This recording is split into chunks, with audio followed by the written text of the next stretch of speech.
আল্লাহ বলছেন, আমার কাছে ক্ষমা চাও, আমি তোমাদের জান্নাত দেব।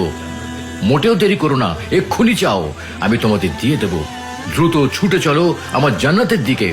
আমার জান্নাত পৃথিবীর মতো এত ছোট কিছু নয়, এত সংকীর্ণ নয় যে তোমাকে সেখানে গাদাগাদি করে থাকতে হবে, বায়ু দূষণের শিকার হতে হবে। আমার জান্নাত এত প্রশস্ত, 7 আসমান আর জমিন জুড়ে তার বিস্তৃতি। আমার এই জান্নাত তাদের জন্য যারা আমাকে ভয় করে, আবার আমার অনিঃশেষ রহমতেরও আশা করে। আমার জান্নাত নশ্বর পৃথিবীর মতো ক্ষণস্থায়ী নয়। পৃথিবীতে তোমাদের জীবন বড় অনিশ্চিত, কে কখন চলে যাবে তার কোনো নিশ্চয়তা নেই। অথচ আমার জান্নাতে তোমরা চিরকাল বসবাস করবে সুখে, শান্তিতে, নিশ্চিন্তে।